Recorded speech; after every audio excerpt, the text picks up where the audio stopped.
guaranteed. Talk to me, numbers never lie. Add it up, that's me.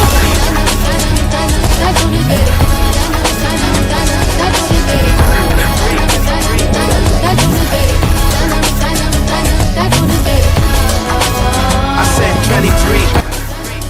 வணக்கம், welcome to முப்படை defence academy. இன்னைக்கு நம்ம எதை பத்தி பார்க்க இருக்கோம் அப்படின்னா, முக்கியமாக புல்லட் டெஸ்ட் சீரியஸ்ல 4th டெஸ்ட்டை நம்ம பார்க்குறோம். அந்த பிசிக்ஸ் சப்ஜெக்ட்ல இருக்கக்கூடிய ரொம்ப ரொம்ப முக்கியமான கொஷின், ரிப்பீட்டடா கேட்கப்பட்ட தேர்வுல இந்த ஆர்ஆர்பி இந்த ரிலேட்டடா இருக்கக்கூடிய எக்ஸாம்ல ரிப்பீட்டடா கேட்ட கொஷினை நம்ம வித் 4 ஆப்ஷனோட டீட்டெயில்டா எக்ஸ்பிளைன் பண்ணலாம். வாங்க நம்ம வீடியோக்குள்ள போகலாம். ஃபர்ஸ்ட் கொஸ்டின் என்ன கொடுத்துருக்காங்க அப்படின்னு பார்க்கும்போது, which law states that an object remains at rest or in uniform motion unless acted upon by an external force? Option A, Newton's second law. Option B, Newton third law. Option C, Newton first law. Option D, law of gravitation.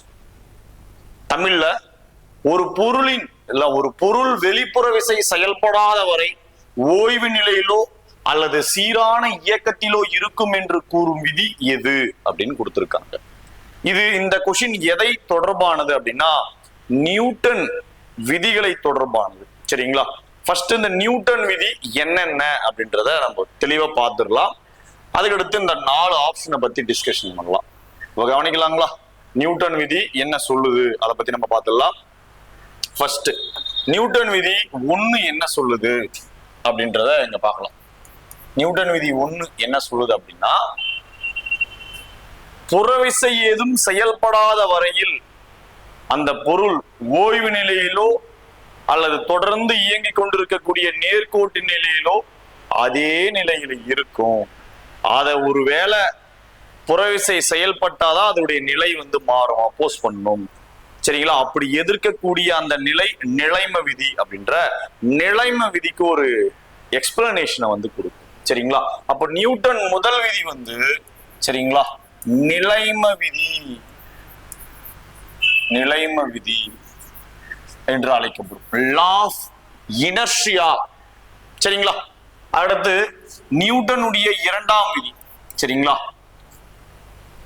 அதாவது நியூட்டனுடைய 2ஆம் விதி என்னன்னா, அதனுடைய விசை மேலிருந்து ஒரு பொருள் வருது இல்லையா, அந்த விசை உந்த மாறுபாட்டு வீதத்திற்கு நேர்தகவில் அமையும் அப்படின்ற ஒரு விஷயத்த சொல்லும். அப்ப இது முழுக்க முழுக்க எதை பத்தி மட்டுமே விளக்கும் அப்படின்னு நம்ம பார்க்கும்போது, விசைய பத்தி தெளிவா சொல்லும். விசை. அப்ப 2வது விதி விசையின் விதி என்று அழைக்கப்படும். விசையின் விதி, விசையின் விதி, விசையின் விதி. 3வது விதி என்ன சொல்லும் அப்படின்னு நம்ம பார்க்கும்போது, அதாவது ஃபோர்ஸ் ஒவ்வொரு விசைக்கும் அதற்கு எதிர் மைனஸ் சமமான ஈக்குவல் டு, ஒவ்வொரு விசைக்கும் அதற்கு எதிர் சமமான விசை உண்டு. அது விசைகள் இருவேறுபட்ட பொருட்கள் மீது செயல்படுமா? விசைகள் இருவேறுபட்ட பொருட்கள், அதை எஃப்வி, எஃப்ஏ, எஃப்பி. சார், இந்த நியூட்டனுடைய 3ஆம் விதி எதுலாம் அதிகமா பயன்படுது? நம்ம அன்றாட வாழ்வுல பார்க்கக்கூடிய பயன்படுத்திய என்னது, நீச்சல்ல பயன்படுது.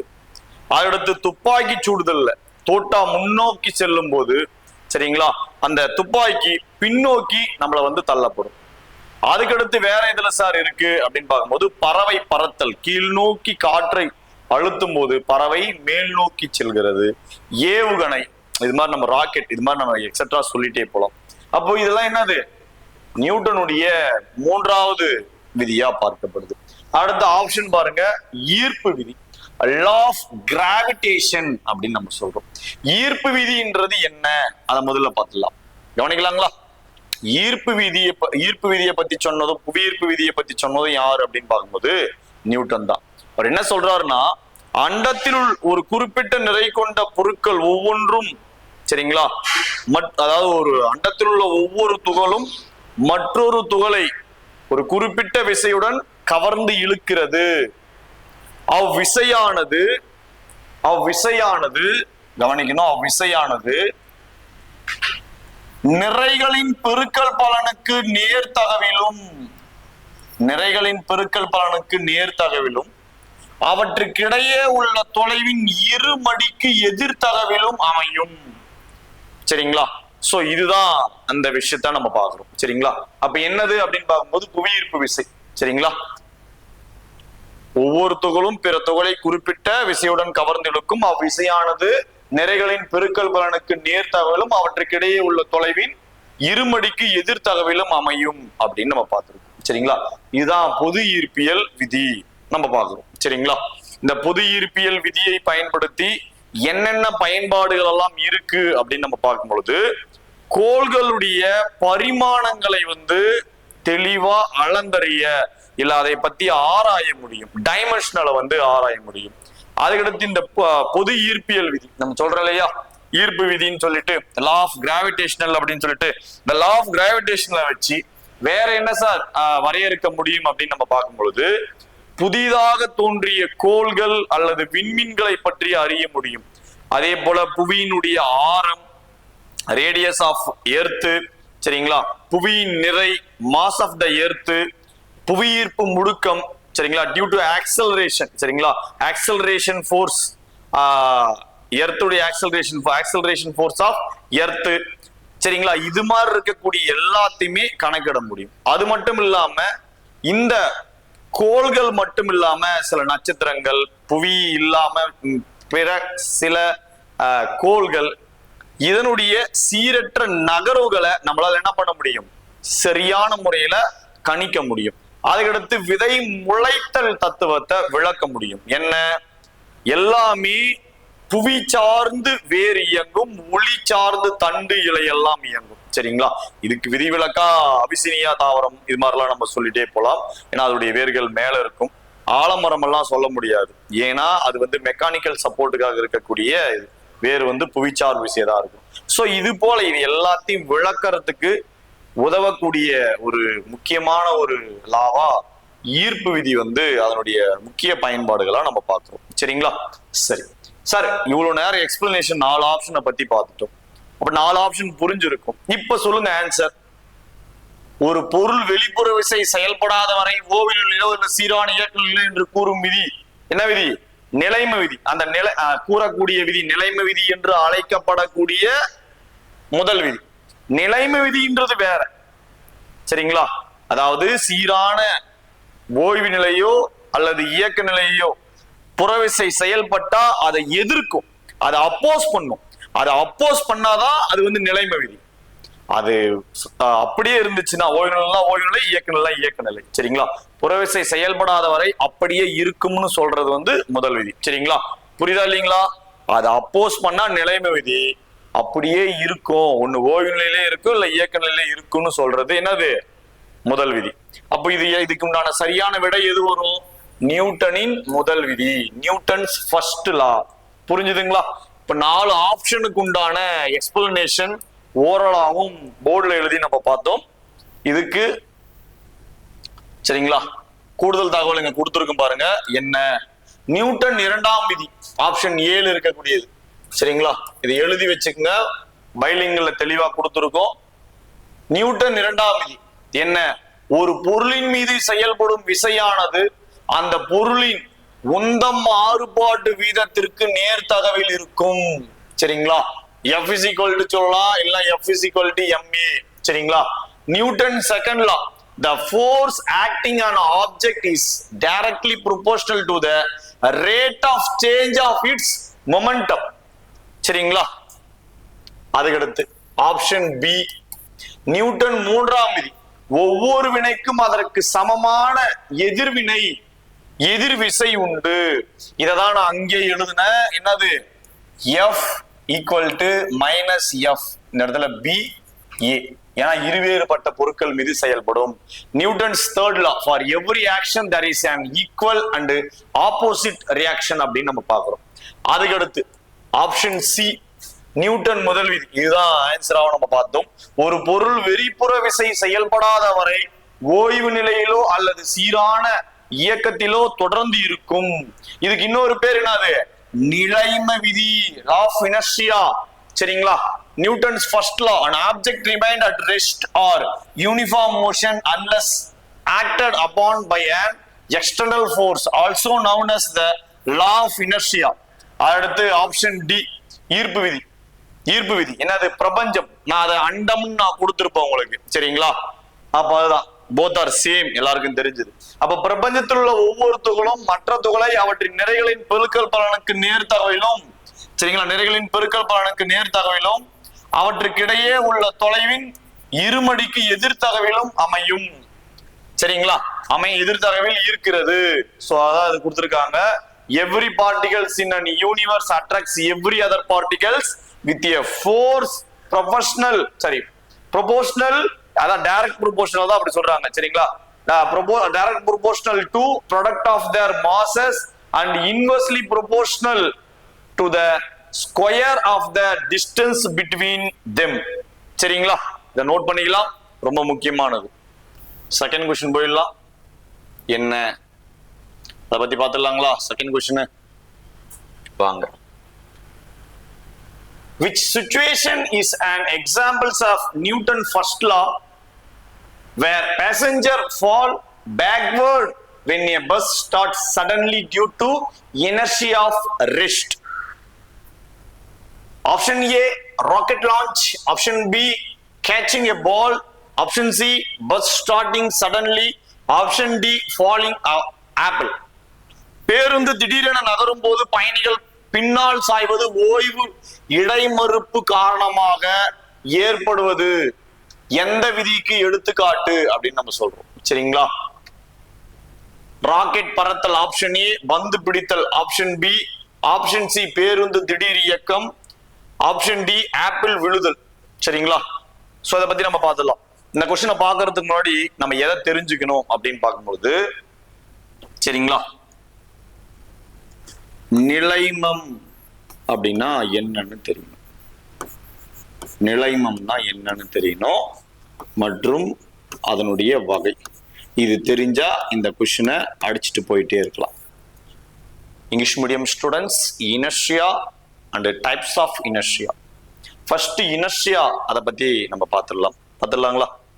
இனர்ஷியான்றது என்ன அப்படின்னா, ஒரு பொருள் இருந்தா அது ஓய்வு நிலையிலே இருக்கும். ஒரு பொருள் இருந்தா அது ஓய்வு நிலையிலே இருக்கணும்.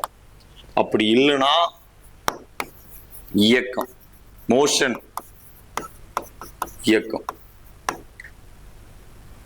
இத வெளிப்புறத்தில் இருந்து ஒரு விசை செயல்பட்டுச்சுன்னா அதை அக்செப்ட் பண்ணிக்காது, அதை எதிர்க்கும். அந்த எதிர்க்கக்கூடியது which means அப்போஸ் பண்ணக்கூடிய அந்த ஒரு நிலை தான் என்னது? நிலைமம்னு சொல்றாங்க. தன் நிலை மாற்றத்தை எதிர்க்கும் பண்பே நிலை மாற்றம். அது ஓய்வு நிலையிலிருந்து இயக்க நிலைக்கு மாற்றத்தை எதிர்த்தாலும் சரி, இயக்க நிலையிலிருந்து ஓய்வு நிலைக்கு மாற்றத்தை எடுத்தாலும் சரி. சோ இயக்க நிலையில் இருக்கக்கூடிய பொருள் மேல ஒரு விசை செயல்பட்டாலும் அது அதை எதிர்க்கும். சார் இது எனக்கு புரியல சார் அப்படின்னு நீங்க சொல்லுவீங்க, எனக்கு தெரியும். இப்போ பேருந்து, இவங்க கொடுத்த அதே எக்ஸாம்பிள் பேருந்து. சரிங்களா? இங்க இருக்கு இல்லைங்களா? இதே பேருந்த நம்ம எக்ஸாம்பிளா எடுத்துக்கிறோம். பேருந்து ஓய்வு நிலையில் இருக்கு. அதாவது பஸ் ஸ்டாண்ட்ல நின்றுட்டு இருக்கு, நம்மளும் அதுல உட்காந்துட்டு இருக்கோம். நம்மளும் ஓய்வு, பேருந்தும் ஓய்வு நிலையில் இருக்கு.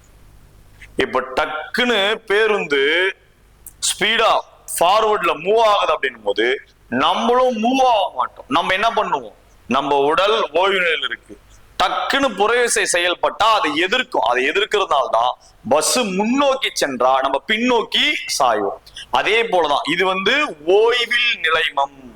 இது பேர் என்னது? ஓய்வில் நிலைமம். ஓய்வில் நிலைமம். இப்ப நான் சொன்னது இயக்கத்தில் நிலைமம் போது பஸ் வேகமா போயிட்டு இருக்கும் போது நம்ம அதுல பயணம் செய்யறோம்னா பஸ்ஸும் இயக்க நிலையில் இருக்கும், மோஷன்ல நம்மளும் அதே மோஷன் ஸ்டேட்ல இருக்கும். பஸ் உடனடியா ஓய்வு நிலைக்கு which means பிரேக் அடிக்கிறாங்க அப்படின்னும் போது நம்ம உடனே ஓய்வு நிலைக்கு போக மாட்டோம், அந்த ஓய்வு நிலையை எதிர்ப்போம். அதனாலதான் முன்னோக்கி சென்று கம்பியிலையோ இல்ல இதுலயோ ஒண்ணுல நம்ம முன்னோக்கி சென்று ஒரு சின்ன இதுலயோ ஒண்ணுல இடிச்சுக்கிற மாதிரியான சூழல் ஏற்படும். அப்ப இது பேர் என்னது? இயக்கத்தில் நிலைமம்.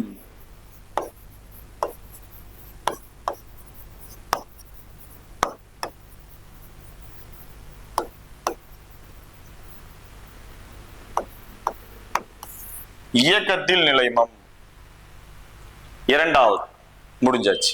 மூன்றாவதா ஒண்ணு இருக்கு சரிங்களா. நிலைமம்னா என்ன? நிலைமத்தினுடைய இரண்டு வகை பார்த்திருக்கோம். மூணாவதா ஒரு வகை இருக்கு, திசையில் நிலைமம். சரிங்களா.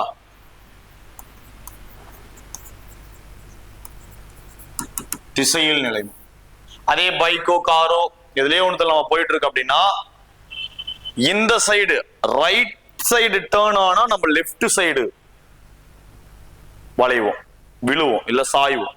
அதுவே ரைட் சைடு பஸ் அந்த சைடு டேர்ன் ஆனா நம்ம அப்படியே அதுக்கு ஆப்போசிட். எந்த திசையில் அந்த பேருந்தோ இல்ல மகிழுந்தோ வளையுதோ அதுக்கு ஆப்போசிட்ல நம்ம பண்ணுவோம். அப்ப அந்த திசையில் சார்ந்த அதை அப்போஸ் பண்ணுது, எதிர்க்குது. அதுதானே அது திசையில் நிலைமம் அப்படின்னு நம்ம சொல்றோம். சரிங்களா. அப்ப நிலைமம் தான். அப்ப நிலை இனர்ஷியானா என்ன?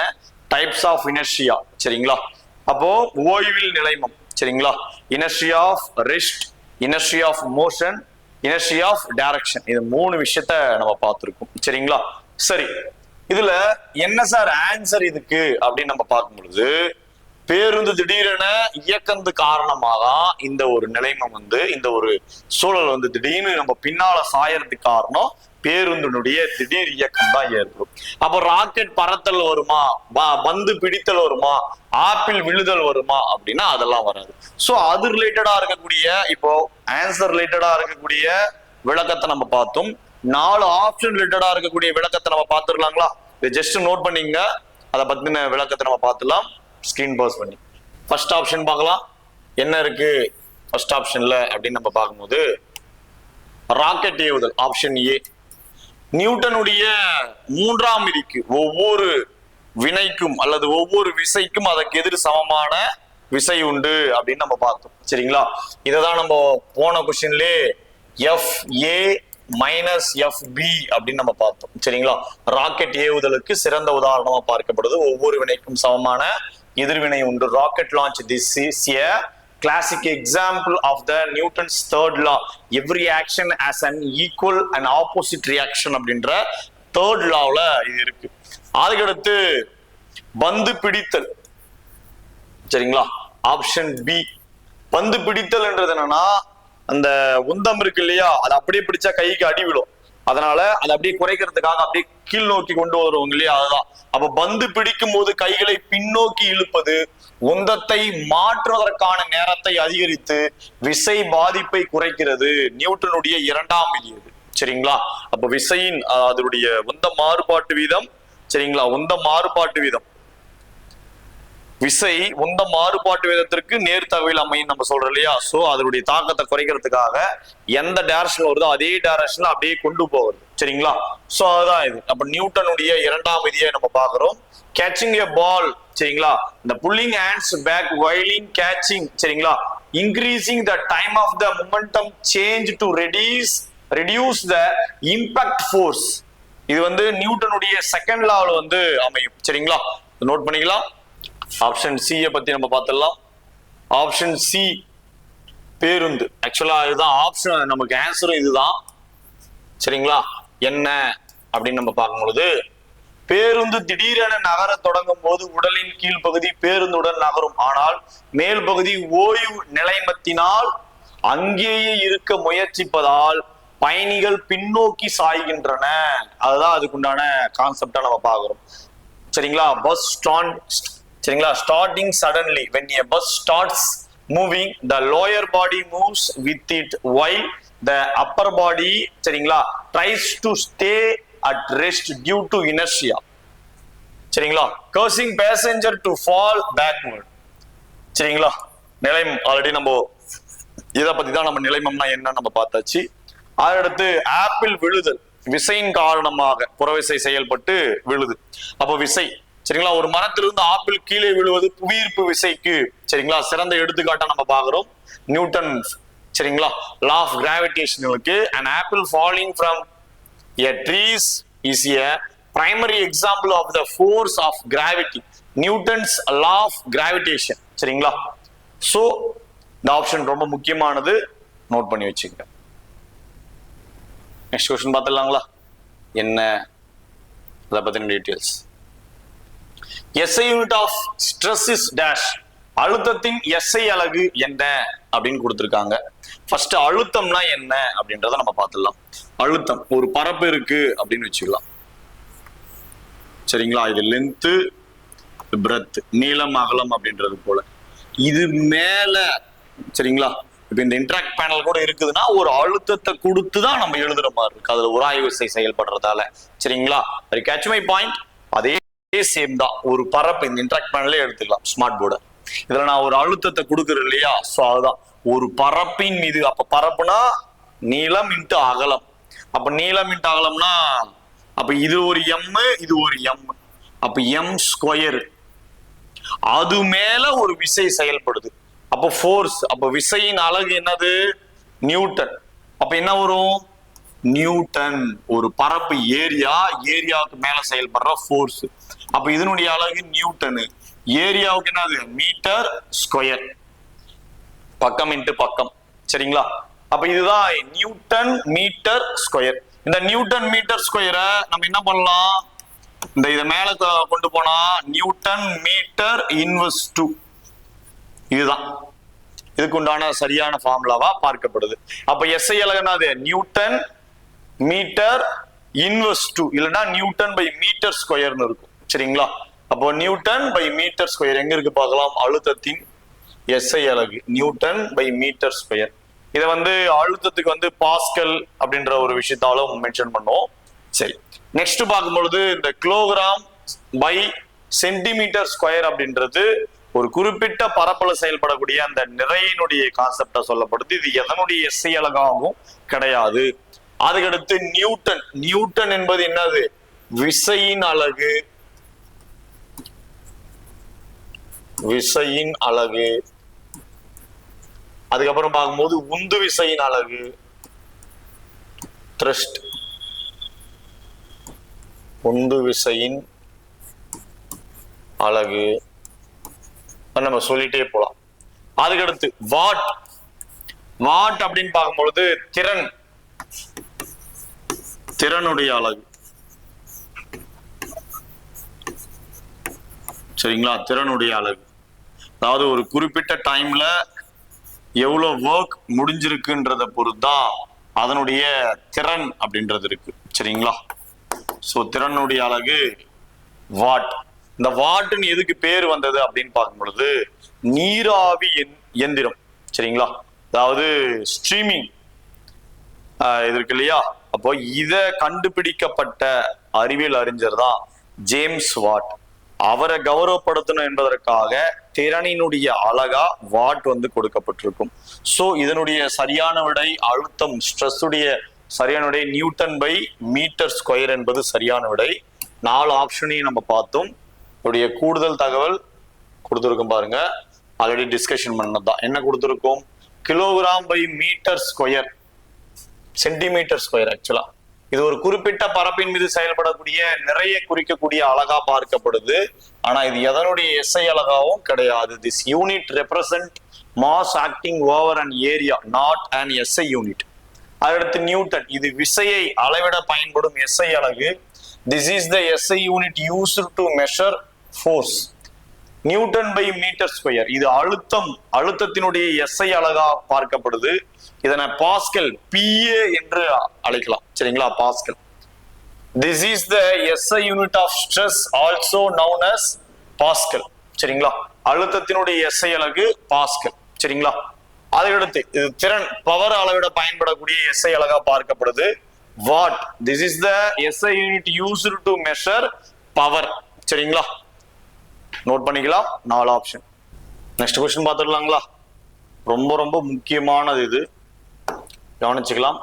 Which formula correctly represent force in terms of change in velocity over time. வேக மாற்றம் மற்றும் நேரத்தை பயன்படுத்தி விசையை சரியாக காட்டும் சூத்திரம் எது அப்படின்றத பத்தி நம்ம பார்க்கணும். சரிங்களா? சோ கவனிக்கலாம்.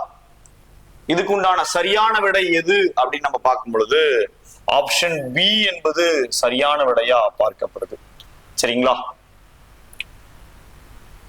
F equal to m. சரிங்களா? இறுதி மற்றும் தொடக்க திசைவேகம் டிவைடட் பை t. சோ இதுதான் சரியான விடையா பார்க்கப்படுது. ஏன் சரியான விடை என்ன அப்படின்றத நம்ம பார்த்துடலாம். ஆப்ஷன் பி என்பது சரியான விடை. இதை பத்தி பார்த்துடலாங்களா? இந்த option B F is equal to m into v minus u divided by t. ஏன் அப்படின்றத நம்ம பார்த்துடலாம். சரிங்களா? விசை அப்படின்னு நம்ம எடுத்துக்கணும்னாலே என்ன அப்படின்னா ரெண்டுத்தினுடைய பெருக்கல் பலன் தான். ஒன்னு நிறை, இன்னொன்னு என்னது அதனுடைய முடுக்கம், ஆக்சலரேஷன். விசை என்பது நிறை மற்றும் முடுக்கத்தின் பெருக்கல் பலனாதான் பார்க்கப்படுது. Force is the product of the mass and acceleration. அதுல இருக்கிற ஒவ்வொரு டேர்மையும் நம்ம பார்த்துட்டு வரோம். சரிங்களா? நம்ம ஃபார்முலா முன்ன பார்த்து இல்லைங்களா? சோ அதுதான். அதுக்கடுத்து முடுக்கம்னா என்ன? அதாவது முடுக்கம் என்பது எதனுடைய மாறுபாட்டு வீதம்? முடுக்கம் என்பது திசைவேக மாறுபாட்டு வீதமா பார்க்கப்படுது. சரிங்களா? இது முடுக்கம். Acceleration is the rate of change of velocity, which means acceleration equal to v minus u divided by t. v minus u divided by t அப்படின்னு நம்ம சொல்றோம். எனவே விசையை சரிங்களா என்ன சொல்றோம்? விசை mனா m, ஆக்சலரேஷன் இடத்துல நான் சொல்றது புரியுதுங்களா? அப்போ f equal to ma, இந்த f is equal to m அப்படியே இருக்கு. ஆக்சலரேஷன் முடுக்கம் ஈக்குவல் டு என்ன? Very good. என்னது? v minus u divided by t. அதுதான் விசை. சரிங்களா? எனவே விசையை v is equal to m v minus u divided by t என்ற சூத்திரத்தின் மூலம் சரியாக குறிப்பிடலாம். Therefore the force can be correctly represented by the formula F is equal to m v minus u divided by t. சரிங்களா? இங்கு m என்பது நிறை, mass, v என்பது இறுதி திசைவேகம், u என்பது ஆரம்ப திசைவேகம், t என்பது காலம். Here m is mass, v is final velocity, u is initial velocity, t is time. சரிங்களா? நோட் பண்ணிக்கலாம். நெக்ஸ்ட் क्वेश्चन பார்த்தலாம். என்ன? Which of the following has same unit work and energy, force and pressure, force and momentum, force and work? இதுல எது ஒரே மாதிரியான அலகு அப்படின்னு கொடுத்திருக்காங்க? கீழ்கண்டவற்றில் எது ஒரே மாதிரியான அலகு? அதுக்கு உண்டான சரியான விடை என்னது? Work and energy. ஏன்னா ரெண்டுத்துக்குமே என்னது? ஜூல் என்பதுதான் சரியான விடையா நம்ம பார்க்கிறோம். சரிங்களா? மற்றது எல்லாமே ஃபார் எக்ஸாம்பிளா இப்போ ஜூலு, வேலையினுடைய அலகு ஜூலு. இந்த ஜூல்ன்றது எதுக்கெல்லாம் வரும் அப்படின்னு பார்க்கும்போது வேலை, அடுத்து பார்க்கும்போது ஆற்றல், அடுத்து வெப்பம். சரிங்களா? இதெல்லாம் ஜூலுக்கு வந்து வரும். அப்ப விசை அப்படின்னு நம்ம எடுத்துக்கணும்னா நியூட்டன்.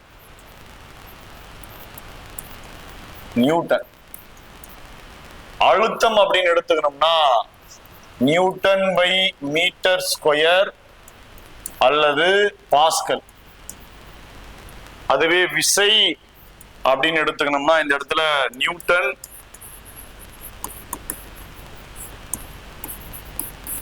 உந்தம் எடுத்துக்கணும்னா kilogram into metre by second. அடுத்து விசை நியூட்டன், வேலை வந்து ஜூல். அப்ப இது எல்லாமே வேற வேற மாதிரியானது. ஒன்னே ஒண்ணு இருக்கு அப்படின்னு நம்ம பார்க்கும்போது என்னது? வேலை மற்றும் ஆற்றலுக்கு தான் ஜூல். சரியான விடை என்னது? Option A. நோட் பண்ணிக்கலாம். நெக்ஸ்ட் பார்த்துலாங்களா? நெக்ஸ்ட் என்ன அப்படின்னு நம்ம பார்க்கும்போது 6th क्वेश्चन ரொம்ப ரொம்ப ஈஸியானது. என்னது? 3.6 × 10⁶ ஜூல். சரிங்களா? அந்த செய்யப்பட்ட வேலை. சரிங்களா? அத என்ன கொடுத்திருக்காங்களோ 4.6. இதை மல்டிபிள் பண்ணா என்ன ஆன்சர் கிடைக்கும் சரிங்களா? 16.56 இன்ட்டு அந்த 10⁶ ஜூல்ன்றது அதேதான் இருக்கும். ரெண்டு மல்டிபிள் பண்ணா கிடைக்குது. சோ ஆப்ஷன் பி என்பது இதுக்குண்டான சரியான விடை. இது ரிப்பீட்டடா எக்ஸாம்பிள கேட்டுட்டு இருக்கான் சரிங்களா? சோ இந்த கொஸ்டின் நோட் பண்ணிக்கங்க. நெக்ஸ்ட் கொஸ்டின் பார்த்துடலாங்களா? என்ன? The international unit of the measuring energy dash. Option A joule, B kilocalorie, kilojoule calorie. அதாவது இதுக்குண்டான சரியான விடை என்ன? ஆற்றல், வெப்பம், வேலை, இது எல்லாத்துக்குமே என்னன்னு நான் சொல்லிட்டேன், ஜூல் அப்படின்னு நான் சொல்லிட்டேன் சரிங்களா? அப்போ ஆற்றல் இழந்தாலும் ஜூல் தான், வெப்பத்தினுடைய எஸ்ஐ அலகும் ஜூல் தான், பிற அலகுகள் தான் அது கலோரி. வெப்பநிலைனா என்ன அதை பத்தி பாத்துடலாங்களா? வெப்பம் என்பது ஒரு மூலக்கூறு சரிங்களா? ஒரு பொருள் அடங்கியுள்ள மூலக்கூறுகளுடைய மொத்த இயக்கம் வெப்பம். டோட்டல் கைனடிக் எனர்ஜி, மாலிகூல்ஸ் உடைய டோட்டல் கைனடிக் எனர்ஜின்றது ஹீட். ஆவரேஜ் கைனடிக் எனர்ஜின்றது என்ன? அது டெம்பரேச்சர் சரிங்களா? இந்த டெம்பரேச்சருக்கு தான் என்னென்னலாம் இருக்கு அப்படின்னு பார்க்கும்பொழுது கெல்வின் எஸ்ஐ அலகு, பிற அலகு செல்சியஸ், ஃபாரன்ஹீட் இருக்கு. செல்சியஸ் உடைய இன்னொரு பேர் தானே அது சென்டிகிரேடு நம்ம சொல்றோம். இந்த கலோரி அப்படின்றது வெப்பத்தினுடைய பிற அலகா பார்க்கப்படுது. கிலோ கலோரி அப்படின்றது உணவு பொருளுடைய ஆற்றலை அளவிடக்கூடியதா நம்ம அளக்கிறோம் சரிங்களா? சோ இதுக்குண்டான சரியான விடை ஜூல். நெக்ஸ்ட் பார்த்துடலாம். நெக்ஸ்ட் என்ன? நேனோமீட்டர். நேனோமீட்டர் என்றது என்னது சரிங்களா? மிகவும் குறைவாக இருக்கக்கூடியது சரிங்களா? அப்போ 10⁹ எல்லாருக்கும் தெரிஞ்சதுதான். அப்ப சரியான விடை என்னது? 10⁻. சரிங்களா? -9 மீட்டர் என்பதுதான் நேனோமீட்டர். இந்த நேனோமீட்டரை மட்டும்தான் கேட்பாங்களா சார் அப்படின்னு நம்ம பார்க்கும்போது ஆக்சுவலா 100 கோடி பங்கு நேனோமீட்டர் என்றது. இது இல்லாம ஃபெம்டோனா என்ன, பீட்டானா என்ன, இதை பத்தின மொத்த டீட்டெயிலுமே நமக்கு கம்பல்சரி தெரிஞ்சிருக்கணும். அஸ் ஏ குரூப் டிக்கு படிக்கக்கூடிய ஸ்டூடெண்ட்ஸுக்கு ரொம்ப ரொம்ப முக்கியமானது. அதையெல்லாம் தொகுத்து நான் கொடுத்துருக்கேன். பொறுமையா நோட் பண்ணிக்கினா நமக்கு போதுமானது. என்னெல்லாம் இருக்கு அப்படின்றத கொடுத்துருக்கேன் பாருங்க சரிங்களா? நம்பர் 1 ஃபர்ஸ்ட் பிளஸ்ல இருக்கிறதெல்லாம் நம்ம பார்த்துடலாம். 10⁻5 பீட்டா, இங்கிலீஷ் மீடியம் தனியா கொடுத்துருக்கேன், தமிழ் மீடியம் தனியா கொடுத்துருக்கேன். அதுக்கப்புறம் பார்க்கும்போது 10⁻12 இருந்தா டெரா சரிங்களா? இதோடைய குறியீடுகள் எல்லாம் இங்க கொடுத்துருக்கேன் பாருங்க, ஷார்ட் ஃபார்ம் சரிங்களா? மியூ இதெல்லாம். அடுத்து 10⁻9 ஜிகா, 10⁻6 மெகா, 10⁻3 கிலோ எல்லாருக்கும் தெரியும் 1000. அடுத்து பார்க்கும்போது 10⁻2 ஹெக்டோ. அடுத்து பார்க்கும்போது 10⁻1 டெக்கா, 10⁻−1 இல்ல -1 நம்ம சொல்லலாம், அது என்னது டெசி. அடுத்து 10⁻−2 சென்டி, 10⁻−3 மில்லி, 10⁻−6 மைக்ரோ, 10⁻−9 நேனோ. இப்ப எக்ஸாம்ல நம்ம இப்ப டெஸ்ட்ல நம்ம பார்த்தோம் இல்லையா நேனோ. அடுத்து 10⁻12 பிக்கோ, 10⁻−15 ஃபெம்டோ அல்லது ஃபெர்மி என்று அழைக்கப்படும். ரொம்ப ரொம்ப முக்கியமானது, நோட் பண்ணிக்கங்க. 9th கொஸ்டின் பார்த்துடலாம். என்ன கொஸ்டின் கொடுக்குறாங்க அப்படின்னு பார்க்கும் பொழுது which condition represent zero acceleration where the velocity of an object remains constant over time? Increasing velocity, decreasing velocity, constant velocity, changing direction அப்படின்ற கொஸ்டின் கொடுத்திருக்காங்க. தமிழ்ல ஒரு பொருளின் வேகம் மாறாமல் இருக்கும் போது துரிதம் 0 இருக்கும் நிலை. துரிதம் அப்படின்னா முடுக்கம்.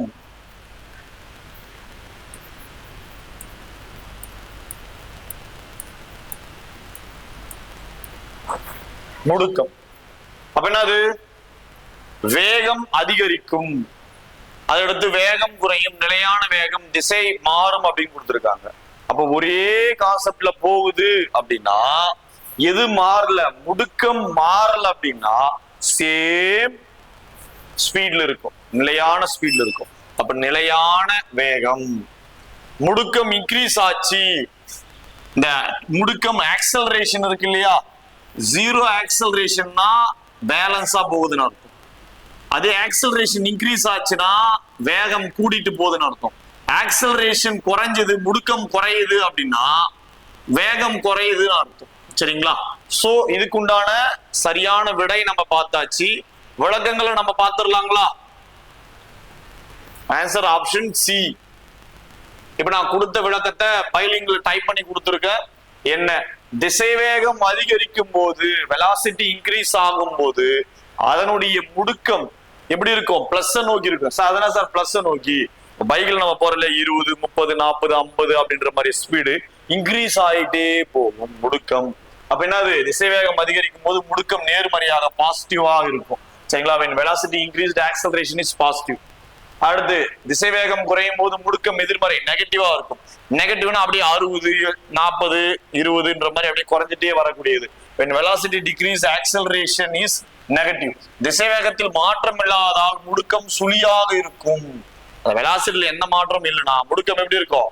சுழியா இருக்கும். சரிங்களா? திசைவேகம் மாறினாலும் திசைவேகம் மாறுபடுவதாலும் முடுக்கம் ஏற்படும். அதுல எது சேஞ்ச் ஆனாலுமே முடுக்கம்ன்றது ஏற்படும். சரிங்களா? ரொம்ப முக்கியமானது, நோட் பண்ணிக்கங்க. which instrument is used to measure atmospheric pressure?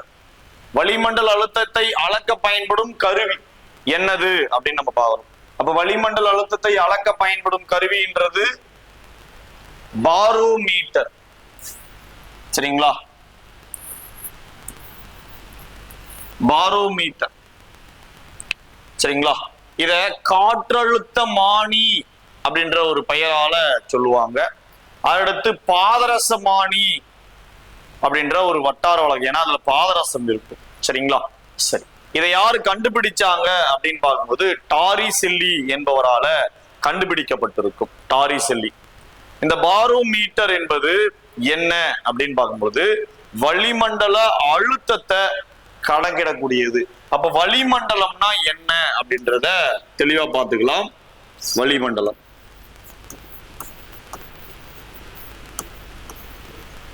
வளிமண்டலம்னா என்ன?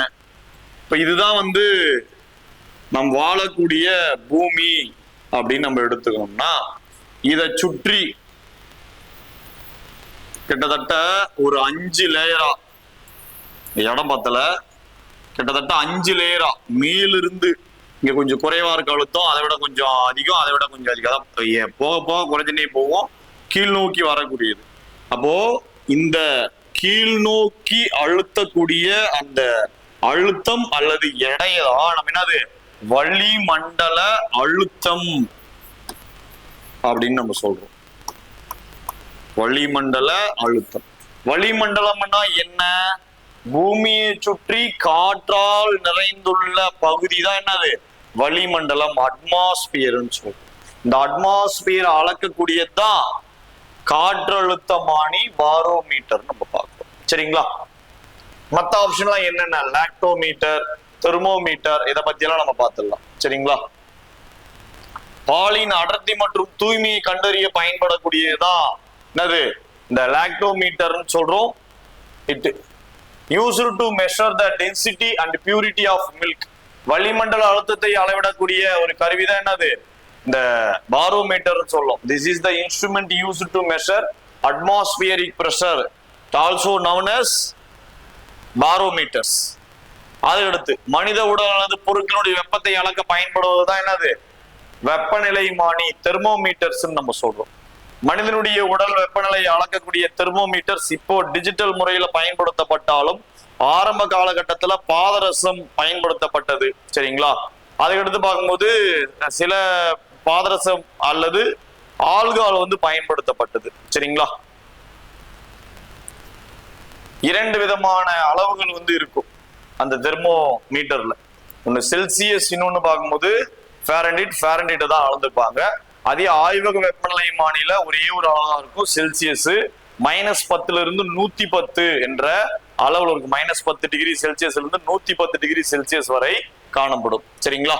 அடுத்து மின்னோட்டம், மின்னழுத்தம், மின்தடை, இது எல்லாத்தையும் அளவிடுறதுக்கு பயன்படக்கூடிய கருவியை தான் நம்ம எதை சொல்றோம் இந்த மல்டிமீட்டரை வந்து நம்ம பயன்படுத்துறோம். சரிங்களா, இப்போ நோட் பண்ணிக்கலாம்.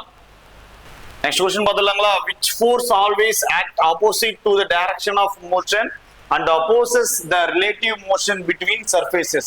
Gravity, option A, option B, tension, option C, friction, option D, magnetic force. இயக்க திசைக்கு எதிராக செயல்பட்டு மேற்பரப்புகளுக்கு இடையேயான சார்ந்த இயக்கத்தை எதிர்க்கும் விசை எது? அதுக்கு இடையான அதை சார்ந்து இயக்கக்கூடிய இயக்கத்தை எதிர்க்கக்கூடிய விசை எதுன்னு கேக்குறாங்க. ஈர்ப்பு விசைன்றது ஆப்ஷன் ஏ, இழு விசை என்பது ஆப்ஷன் பி, உராய் விசை சி, டி காந்த விசை. சோ இதை பத்தி நம்ம பார்த்துடலாங்களா என்ன அப்படின்னு நம்ம பார்க்கும் பொழுது, நம்பர் 1 இதுக்கு உண்டான சரியான விடை எதுனா உராய்வு. உராய்வு தான் என்னெல்லாம் செய்யும் அப்படின்னு நம்ம பார்க்கும்போது, நம்பர் 1 இயக்கத்தை எதிர்க்கும். இயக்கத்தை எதிர்க்கும். சரிங்களா, இயக்கத்தை எதிர்க்கும் நம்பர் 1. இன்னொன்னு வெப்பத்திற்கு காரணம், வெப்பம் வந்து உருவாக்கும். அதுக்கடுத்து தேய்மானம் ஏற்படுத்தும்.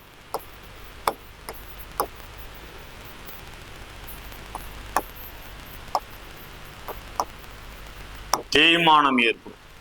இது இல்லாம இந்த உராய்வுன்னு நம்ம சொல்லக்கூடிய இந்த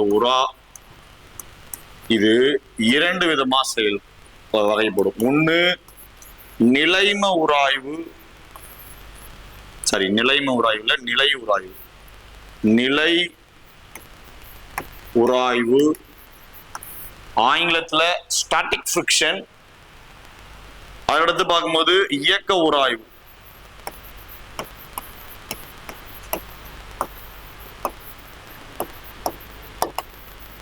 இயக்க உராய்வு.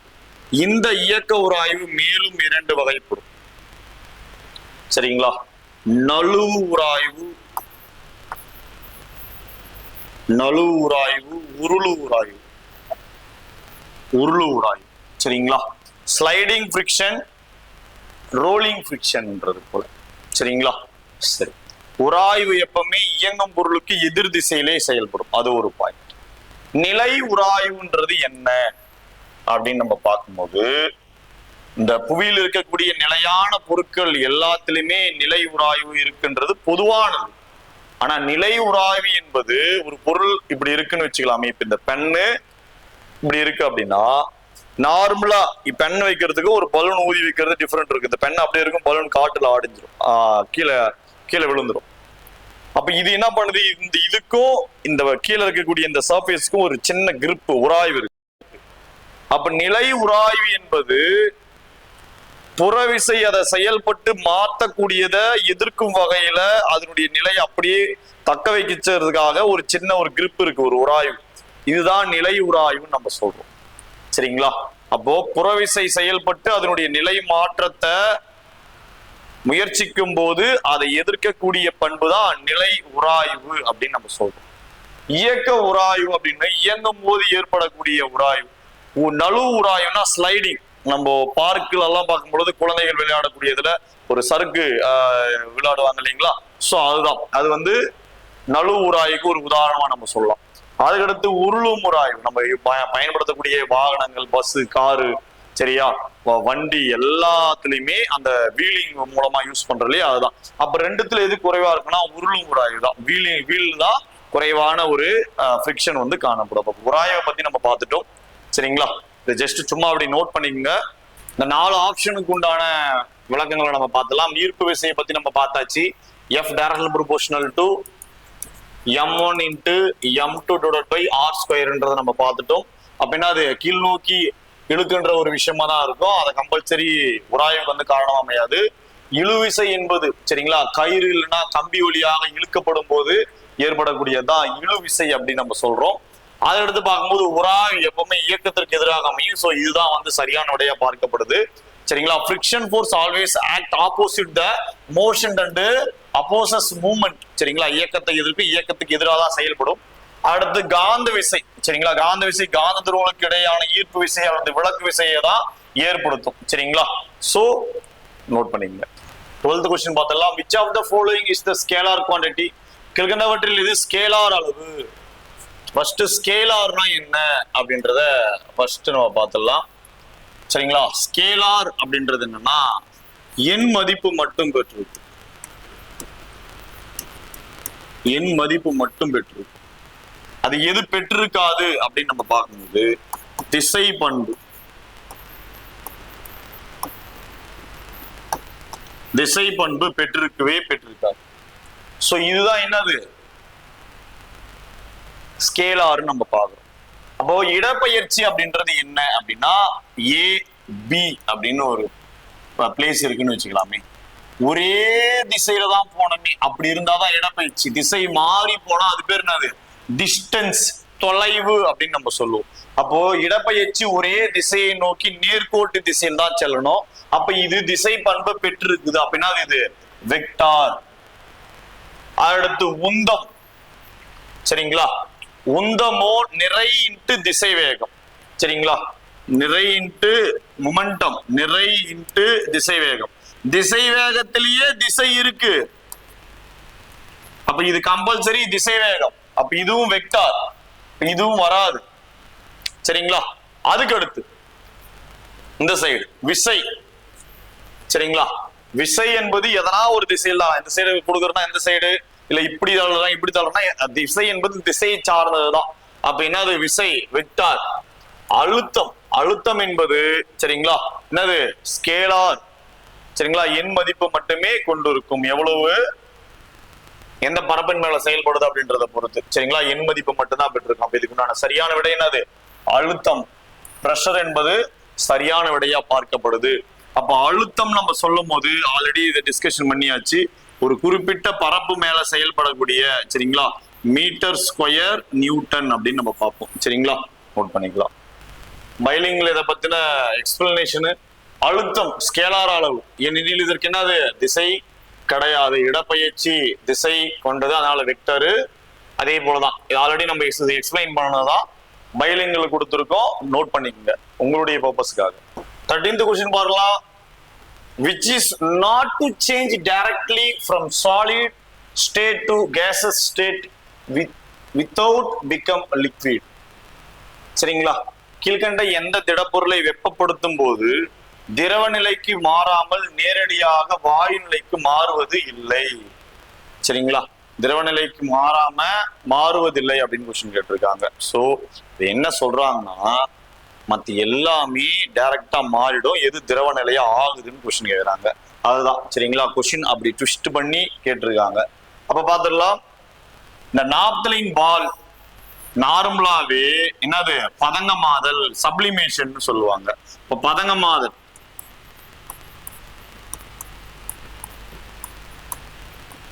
பதங்கமாதல்னா என்னது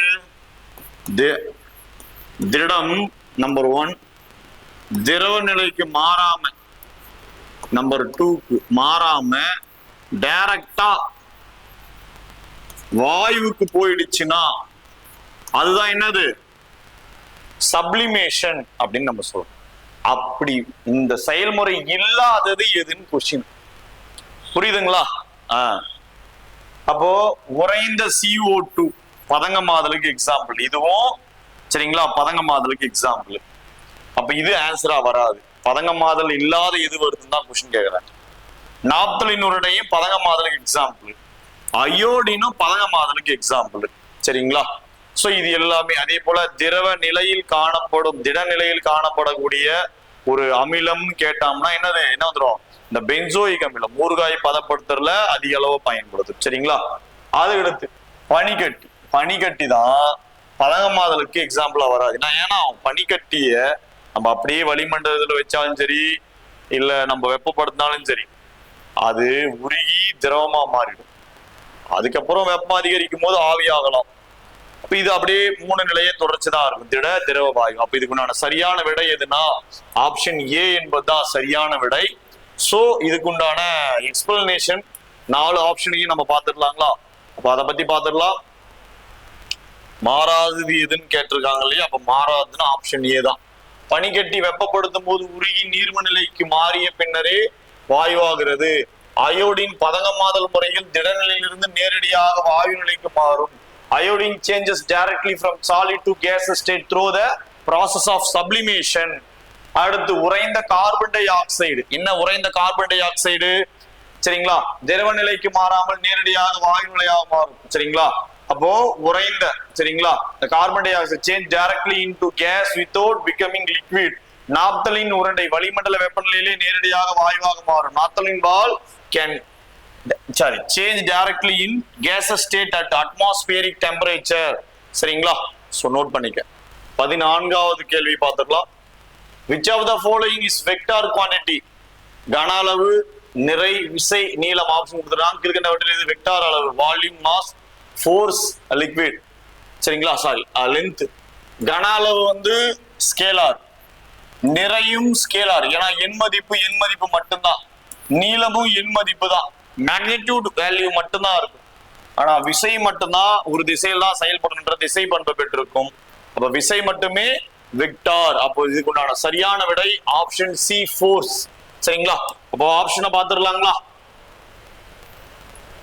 கன அளவு என்பது எண் மதிப்பு மட்டும் கொண்ட ஸ்கேலார் அளவாகும். Volume is a scalar quantity that has only magnitude. நிறை என்பது பருப்பொருட்களின் அளவை குறிக்கும் ஸ்கேலார் அளவா பார்க்கப்படுது. பருப்பொருட்களுடைய அளவை குறிக்கிறதுக்கு நிறைய பயன்படுத்துவாங்க. சரிங்களா, நிறையின் எஸ்ஐ அலகு கிலோகிராம். சரிங்களா, அப்ப என்னது ஸ்கேலார் குவான்டிட்டியா தான் பார்க்கப்படுது. விசை என்பது எண் மதிப்பும் திசையும் கொண்ட வெக்டார் அளவா பார்க்கப்படுது, ஃபோர்ஸ். நீளம் என்பது இரு புள்ளிகளுக்கு இடையான தொலைவை குறிக்கக்கூடிய ஸ்கேலார் அளவா தான் பார்க்கப்படுது. அப்போ 4 ஆப்ஷனை பத்தின டீடைல்ஸ் நம்ம பார்த்திருக்கோம், நோட் பண்ணிக்கலாம். 15th क्वेश्चन நம்ம பார்த்திடலாம். Who proposed the universal law of gravitation which explain the force of attraction between any two masses in a universe? சரிங்களா, இந்த யூனிவர்ஸ் ஆல்ரெடி நான் சொல்லிட்டேன். ஃபர்ஸ்ட் क्वेश्चन அதை பத்தி நம்ம டிஸ்கஷன் பண்ணியிருப்போம். சரிங்களா, அண்டத்தில் உள்ள இல்ல பிரபஞ்சத்தில் உள்ள ஒவ்வொரு துகளும் பிற துகளை ஒரு குறிப்பிட்ட கவர்ச்சி விசையுடன் இருக்கும். அவ்விசையானது நிறைகளின் பெருக்கல் பலனுக்கு M1 M2 நேர்த்தகவிலும் அவற்றுக்கிடையே உள்ள தொலைவின் இருபடிக்கு எதிர்த்தகவிலும் அமையும். சரிங்களா, சோ இத யார் சொன்னது அப்படின்னு பார்க்கும்போது ஐசக் நியூட்டன் தான். சோ இதுக்கு உண்டான சரியான விடை ஐசக் நியூட்டன் என்பது. சரிங்களா, சோ 4 ஆப்ஷனை பத்தி நம்ம பார்த்துடலாங்களா? என்ன? கலீலியோ. இந்த கலீலியோ அப்படின்னு நம்ம பார்க்கும் பொழுது தொலைநோக்கியை கண்டுபிடித்த மற்றும் கோள்களின் இயக்கத்தை ஆய்வு செய்தவர் கலீலியோ. சரிங்களா, Galileo invented the telescope and studied the motions of planet. இது மட்டும் இல்லாம இந்த கலீலியோ தான் நிலைமம்னா என்னன்றத முதல்ல சொன்னவரே. அது மட்டும் இல்லாம அவர் சொன்ன கான்செப்ட் என்ன அப்படின்னா, இதுக்கு முன்னாடி அரிஸ்டாட்டில் வந்து என்ன சொல்லியிருப்பாரு, அதாவது இயற்கையான இயக்கம் அப்படின்ற ஒரு விஷயம். சரிங்களா, விசை சார்பற்ற இயக்கத்தை யார் சொல்லியிருப்பாரு? அரிஸ்டாட்டில் வந்து சொல்லியிருப்பாரு. அதாவது புறவிசை ஏதும் செயல்பட்டாலும் படாதனாலும் எதுவுமே நம்ம பண்ணலனாலையும் இயங்குகின்ற பொருட்கள் யாவும் தாமாகவே தனது ஓய்வு நிலைக்கு அதுவா வந்து அடைஞ்சிரும் அப்படின்ற விஷயத்த அரிஸ்டாட்டில் வந்து சொல்லியிருப்பாரு. அதை வந்து இவர் வந்து என்ன பண்ணிருப்பாரு, அது செட் ஆகாது, அது வந்து எல்லாத்துக்கும் ஒத்து போகாது அப்படின்றத முறியடிச்சு என்ன சொல்லுவாருன்னா, ஓய்வு நிலையில் இருக்கிறது ஓய்வு நிலையிலே தான் இருக்கும், இயக்க நிலையில் இருக்கிறது இயக்க நிலையிலே தான் இருக்கும். நம்ம புறவிசை எதுனா செயல்பட்டாதான் அது மாற்ற முடியும். ஃபார் எக்ஸாம்பிளா ஏதோ ஒரு பொருள் இருக்குன்னு வச்சுக்கலாமே, ஓய்வு நிலையில ஒரு கட்டிடம் இருக்கு அப்படின்னா அது ஓய்வு நிலையிலே தான் இருக்கு. ஒரு நாளைக்கு இயங்கிட்டே இருக்குமா? இயங்காது. அதே தினம் இயங்கிட்டு இருக்கக்கூடிய இந்த பூமியா இருக்கலாம், இல்ல நிறைய கோள்களா இருக்கலாம், இயங்கிட்டே தான் இருக்கும், அதுவா ஓய்வு நிலைக்கெல்லாம் வந்துடாது. சரிங்களா, அப்போ இததான் அவர் வந்து மென்ஷன் பண்ணி சொல்றாரு. இதன் அடிப்படையில தான் நிலைமம் என்பது புறவிசை ஏதும் செயல்படாத வரையில் ஓய்வு நிலையிலோ அல்லது தொடர்ந்து இயங்கிக் கொண்டிருக்கும் நேர்கோட்டு இயக்க நிலையிலோ இருந்து கொண்டிருப்பதை புறவிசை செயல்பட்டால் அதை எதிர்க்கக்கூடிய பண்பு நிலைமம் அப்படின்ற ஒரு விஷயத்த கலீலியோ அவர்கள் வந்து ஆரம்ப காலகட்டத்துல சொல்லியிருப்பாரு. அது மட்டும் இல்லாம வெற்றிடத்தின் தன்மையை பந்து மற்றும் இறகு அந்த சோதனை மூலமா விளக்கம் கொடுத்திருப்பார். அப்ப வெற்றிடத்தை முதல்ல யாரு சொன்னது அப்படின்னு நம்ம பார்க்கும்பொழுது தனிமத்துக்கு தனிமமும் பெயர் வச்சிருப்பார். சரிங்களா. இந்த ராபர்ட் பாயில் என்பவர், அவரால் தான் முதல்ல இயர்லி ப்ரொபோனன்ட், சரிங்களா, நேச்சர் ஆஃப் வேக்யூம் வந்து கொடுக்கப்பட்டிருக்கும். சரிங்களா. சோ கலீலியோ பத்தின தகவல் நம்ம பார்த்தாச்சு. ஐன்ஸ்டீன், சரிங்களா, அதாவது சார்பியல் கோட்பாடு மற்றும் ஒளிமின் விளைவை விளக்குனதுதான் ஐன்ஸ்டீன். ஐசக் நியூட்டன் ஈர்ப்பு விதியை வந்து விளக்குனது இப்பதான் நம்ம பார்த்தோம். நியூட்டன் முதல் விதி, இரண்டாம் விதி, மூன்றாம் விதின்றது போல படிச்சிருப்போம். அதுக்கப்புறம் கேவண்டிஸ் புவியீர்ப்பு மாறிலியினுடைய மதிப்பை ஆய்வு சோதனை மூலமா கண்டறிந்தவர், அதான் கேவண்டிஸ் நம்ம சொல்றோம், கான்ஸ்டன்ட். சரிங்களா. சோ ரொம்ப முக்கியமான கான்செப்ட், நோட் பண்ணிக்கலாம். 16வது கொஸ்டின், சரிங்களா. Who experimentally determined the value of the universe gravitational constant G in 1788? 1788ஆம் ஆண்டு பொதுவான ஈர்ப்பு மாறிலி G இன் மதிப்பை பரிசோதனை மூலம் கண்டறிந்தவர் யார் அப்படின்ற கேள்வி. சரிங்களா. என்ன அதுக்கு உண்டான ஆன்சர் அப்படின்னு பார்க்கும்போது, இப்பதான் நம்ம 4 ஆப்ஷனுடைய எக்ஸ்பிளனேஷன்ல கடைசி எக்ஸ்பிளனேஷனா நான் கொடுத்த இல்லையா, அந்த கேள்விக்கு உண்டான விடைதான் ஹென்றி கேவண்டிஸ். சரிங்களா. சோ மத்த விஷயத்தெல்லாம் நம்ம பார்த்துடலாம். 4 ஆப்ஷனை பத்தி நம்ம பார்த்துலாங்களா. சோ அதனால 4 ஆப்ஷனையும் தெளிவா நோட் பண்ணி படிங்கன்னு நம்ம சொல்றது. கொஸ்டின் படிக்கிறது, சரிங்களா, கொஸ்டின் மட்டும் பாக்குறது கிடையாது, 4 ஆப்ஷனையும் தெளிவா பாருங்க. அது உங்களுக்கு ஒரு சாப்டரை ஒரு ரிவிஷன் பண்ணி கொடுத்ததுக்கு இணையா அமையும். சரிங்களா. நோட் பண்ணிக்கலாம். நியூட்டன், சரிங்களா, ஆல்ரெடி நம்ம பார்த்தாச்சு. சரிங்களா.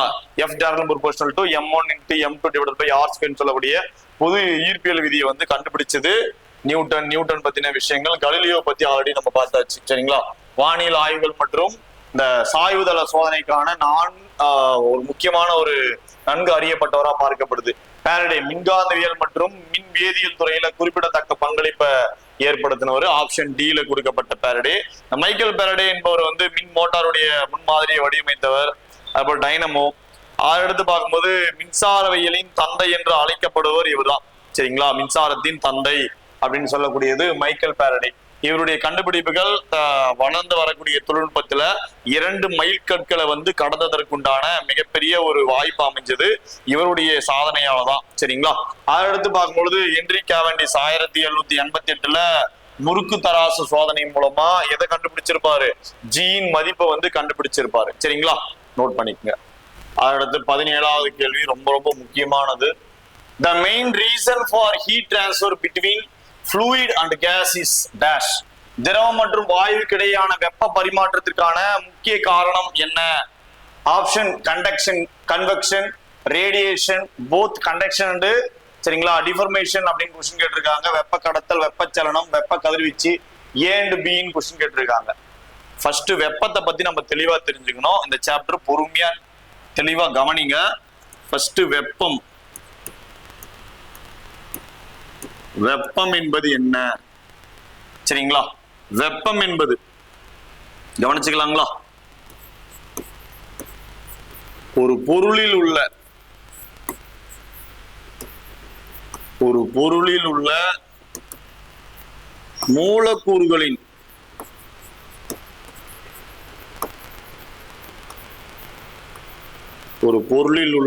மூலக்கூறுகளின் மொத்த இயக்க ஆற்றல்.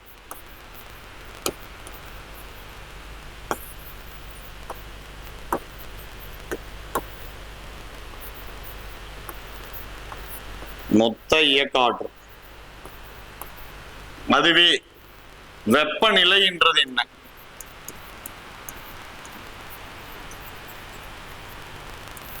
சரிங்களா. ஒரு பொருளில் உள்ள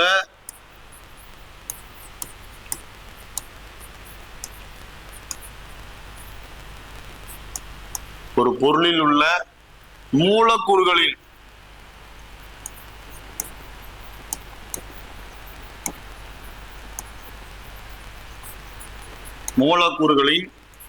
சராசரி இயக்க ஆற்றல்.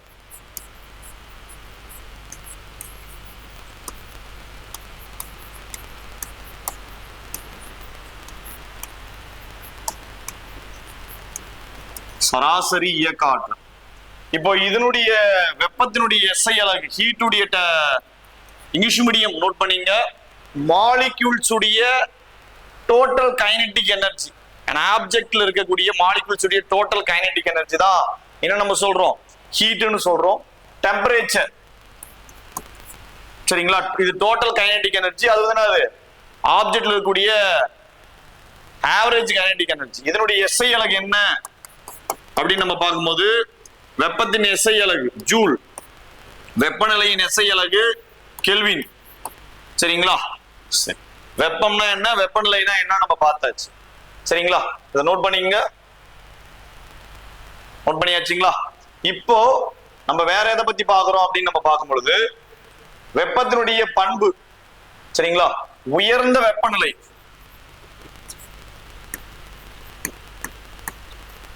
உயர்ந்த வெப்பநிலை, உயர்ந்த வெப்பநிலையிலிருந்து குறைந்த வெப்பநிலைக்கு வரும்.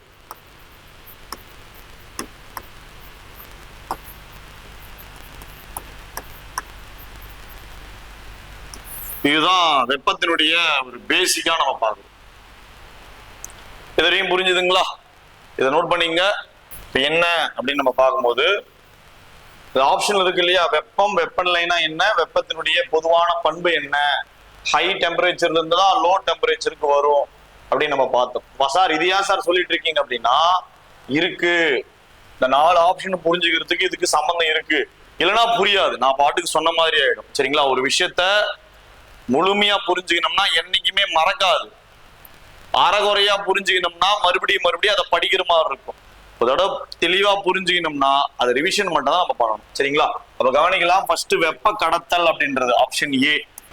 வெப்ப கடத்தல் அப்படின்றது மூலக்கூறு இயக்கம் இல்லாம உயர்ந்த வெப்பநிலையிலிருந்து குறைந்த வெப்பநிலைக்கு வர்றதுதான், அப்படி பரிமாறக்கூடியதுதான் வெப்ப கடத்தல். சார் இது எனக்கு ஒன்றும் புரியல சார் அப்படின்னா, ஒருத்தனை கடத்துறோம் அப்படின்னா உட்கார்றா, நல்லா இருக்கியா, டீ சாப்பிட்றியா அப்படின்னா கடத்துவாங்க. கை காலு வாயெல்லாம் மூட்டி அவன் அசையாம தானே கடத்துவாங்க. ஸோ அது போதான் இயக்கமின்றி கடத்துறது, அதான் கடத்தல், வெப்ப கடத்தல். அப்படி கூட ஞாபகம் வச்சுங்க, மறக்காம இருக்கு. நெக்ஸ்ட் ஆப்ஷன் பி என்னது, வெப்பச்சலனம்.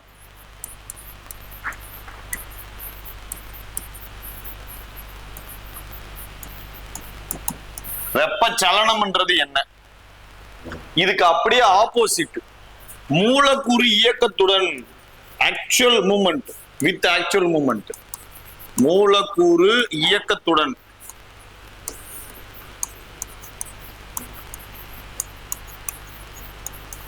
மூலக்கூறு இயக்கத்துடன் அதே சேம் உயர்ந்த வெப்பநிலையிலிருந்து குறைந்த வெப்பநிலைக்கு வெப்பம் பரிமாற்றப்பட்டுச்சுன்னா அது என்னது, வெப்பச்சலனம் நம்ம சொல்றோம்.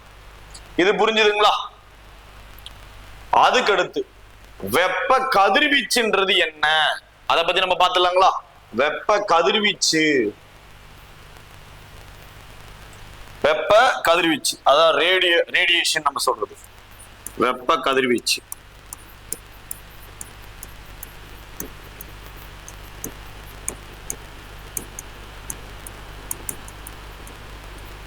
வெப்ப கதிர்வீச்சு. வெப்ப ஆற்றல் இருக்கு இல்லையா, வெப்ப ஆற்றல், வெப்ப ஆற்றல் ஒரு இடத்திலிருந்து, சரிங்களா, ஏ என்ற ஒரு பிளேஸ் இருக்கு, பி என்ற ஒரு பிளேஸ் இருக்குன்னா ஒரு இடத்திலிருந்து மற்றொரு இடத்திற்கு பரவணும். அது எப்படி பரவும் அப்படின்னா எலக்ட்ரோ மேக்னெட்டிக் வேவா பரவும், மின்காந்த அலைகளாக, மின்காந்த அலைகளாக பரவும். வெப்பாற்றல் ஒரு இடத்திலிருந்து மற்றொரு இடத்திற்கு மின்காந்த அலைகளாக பரவக்கூடியதுதான் நம்ம என்னன்னு சொல்றோம், வெப்ப கதிர்வீச்சுன்னு சொல்றோம். இதுல எந்த டவுட் இல்லையா? சரி, இப்ப கொஸ்டின் என்ன கொடுத்திருக்காங்க, வெப்ப பரிமாற்றத்திற்கு முக்கிய காரணம், மேல இருக்கக்கூடிய வெப்பம் அப்படியே பரிமாறுது அப்படின்னா மூலக்கூறு இயக்கத்தோடயே தான் பரிமாறும். அப்ப இதுக்கு உண்டான சரியான விடை என்னது, வெப்ப சலனம். சரிங்களா? சோ ஆப்ஷன் பி என்பது சரியான விடை. 4 ஆப்ஷனுக்கு உண்டான எக்ஸ்பிளனேஷன் சரிங்களா இங்க கொடுத்திருக்கோம். சரிங்களா? ஆல்ரெடி நம்ம அங்க எழுதி போட்டாச்சு, தேவைப்படுறவங்க நோட் பண்ணி. 18th கொஸ்டின் பார்த்துடலாம். Which of the following state of substance has maximum kinetic energy? Gas. Option B, metalloids.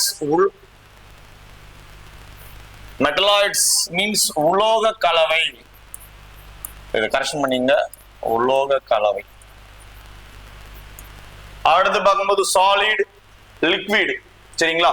பின்வரும் எந்த நிலையில் ஒரு பொருள் அதிகபட்ச இயக்க ஆற்றலை பெற்றிருக்கும்? வாயு, உலோக கலவை, திண்மம், திரவம்னு சொல்லிருக்கு. இது ரொம்ப பேசிக்கா ஒரு புரிதல் நமக்கு இருக்கணும். என்ன அப்படின்னு பார்க்கும்போது இந்த புரிதல் இருந்தா போதும். திடப்பொருள், திரவம், வாயு,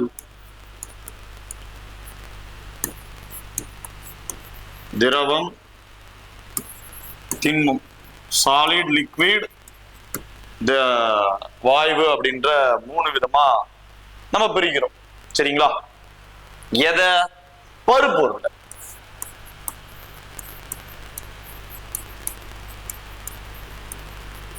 பருப்பொருள். பருப்பொருள்ன்றது என்னது? இடத்தை அடைச்சுக்கணும், இடத்தை அடைத்து கொள்ளணும்,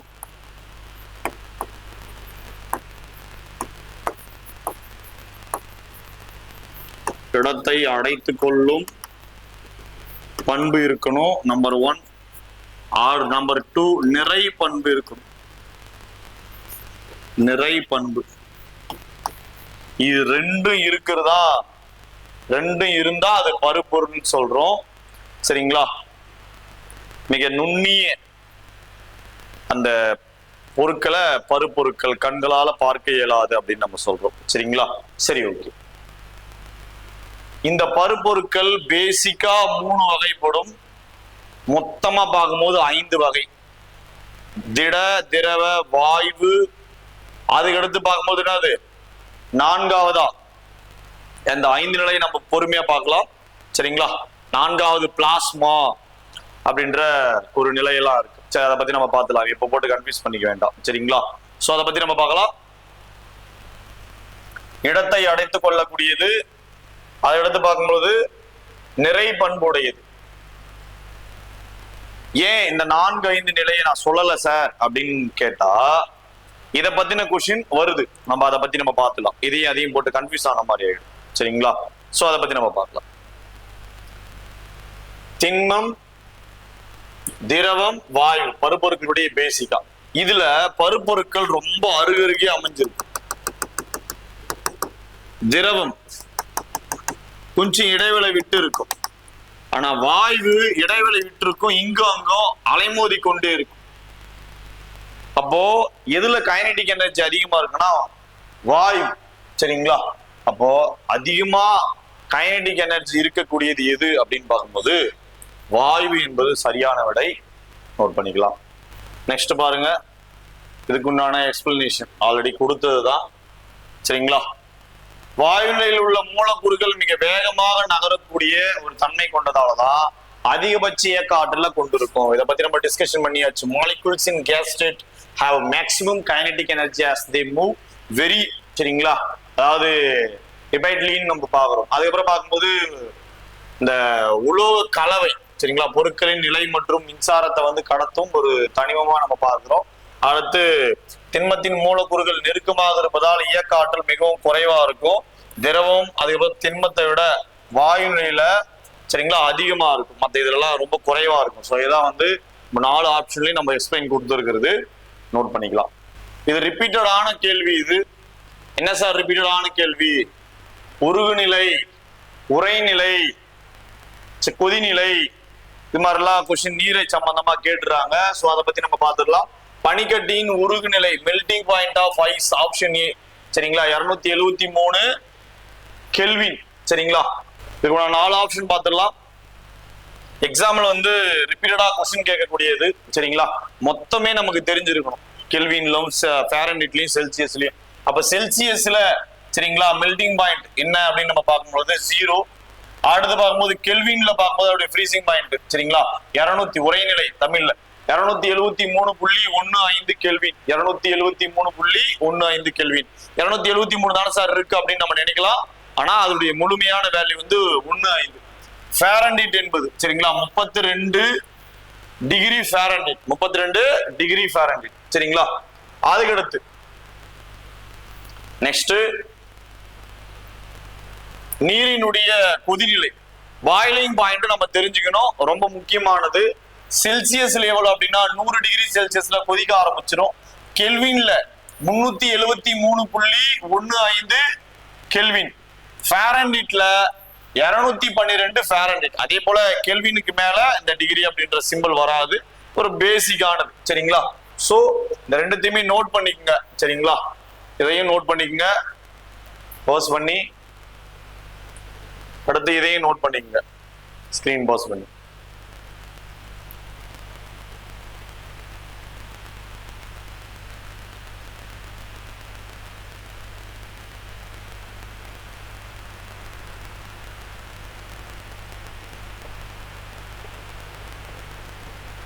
அடுத்து ஃபைனல் கொஸ்டின்.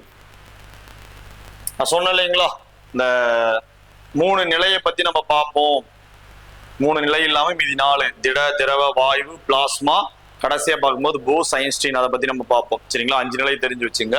இதுல என்ன சொல்றாங்கன்னா 257 டிகிரி செல்சியஸ். சரிங்களா? 100 டிகிரிலே நீர் வந்து கொதிக்க ஆரம்பிச்சிடும் செல்சியஸ்ல. அதுக்கு அடுத்து போனா வாயுவா தான் ஆயிடும். அப்ப என்னது, என்ன நிலையில இருக்கும்? வாயு நிலை. இது ஒரு பேசிக்கான நிலை. இப்ப பிளாஸ்மான்றது என்ன, சோ அதை பத்தி எல்லாம் நம்ம பார்த்துடலாம். திண்ம நிலை, மற்ற டீடைல்ஸ் எல்லாம் நம்ம பார்த்துடலாம். சரிங்களா? பிளாஸ்மா. இந்த பிளாஸ்மா என்பது என்ன அப்படின்னா, மின்னூட்டம் பெற்ற துகள்களை கொண்ட மிக அதிக வெப்பநிலை அப்படின்னு நம்ம சொல்றோம். அதை எடுத்து பார்க்கும்போது ஆப்ஷன் பி இருக்கக்கூடியது, நீரின் கொதிநிலை 100, ஆனா 257 டிகிரி செல்சியஸ்ன்றதுனால நீர் என்ன நிலையில தான் இருக்கும்? வாயு நிலையில தான் இருக்கும். சரிங்களா? Since the boiling point of the water 100 degree Celsius, water will be in gaseous state at 257 degree Celsius. 0 டிகிரிக்கு குறைவான வெப்பநிலை மட்டுமே நீர் என்னவா இருக்கும்? அந்த பனிக்கட்டி திண்ம நிலையில இருக்கும். நீர் 0 டிகிரி முதல் 100 டிகிரி வரையில வெப்பநிலையில மட்டும்தான் திரவ நிலையில காணப்படும். அதுக்கு மேல போனா வாயு நிலைக்கு போயிடும். சரிங்களா? நோட் பண்ணிக்கலாம்.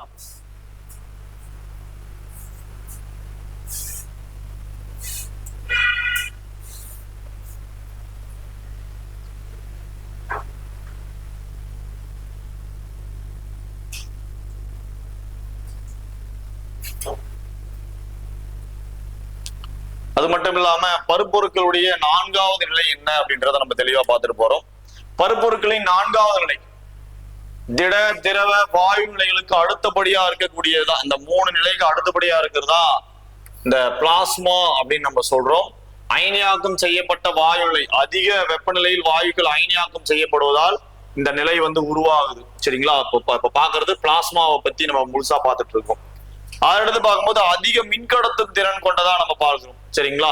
எலக்ட்ரிக்கலி கண்டக்டிவிட்டி வந்து அதிகமா இருக்கக்கூடியதா இந்த பிளாஸ்மா நிலையை பத்தி நம்ம பார்க்கிறோம். அதுக்கு அடுத்து பார்க்கும் பொழுது இதை ஃபர்ஸ்ட் நோட் பண்ணிக்கலாம்.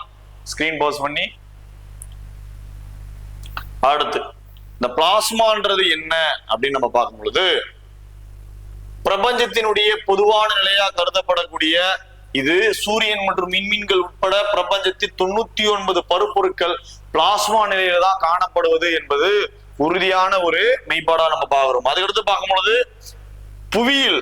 சரிங்களா? இந்த இதுக்கு இருக்கக்கூடிய எடுத்துக்காட்டுகள் என்னெல்லாம் இருக்கு, புவியியல் எடுத்துக்காட்டுகள் அப்படின்னு நம்ம பார்க்கும்போது மின்னலு, நியான் விளக்கு. சரிங்களா? இது எல்லாமே புவியில பிளாஸ்மாவுக்கு காணப்படுகின்ற ஒரு மெயினான எக்ஸாம்பிளா பார்க்கப்படுது. Lightning and neon light are common examples of the plasma found on earth. சரிங்களா? சோ இன்னைக்கு 20 கொஸ்டினுக்கு உண்டான ஆன்சர் மட்டும் இல்லாம அந்த கொஸ்டினுக்கு கொடுக்கப்பட்டுள்ள 4 ஆப்ஷனுடைய முழுமையான விளக்கம், அந்த கொஸ்டினுக்கு உண்டான விளக்கம் மட்டும் இல்லாம ஆன்சர் ரிலேட்டடா இருக்கக்கூடிய கூடுதல் தகவல் முழுமையா நம்ம பார்த்திருக்கோம். சோ இந்த வீடியோ உங்களுக்கு புரிஞ்சிருக்கும் நம்புறோம். தேங்க்ஸ் ஃபார் வாட்சிங் திஸ் வீடியோ. நன்றி.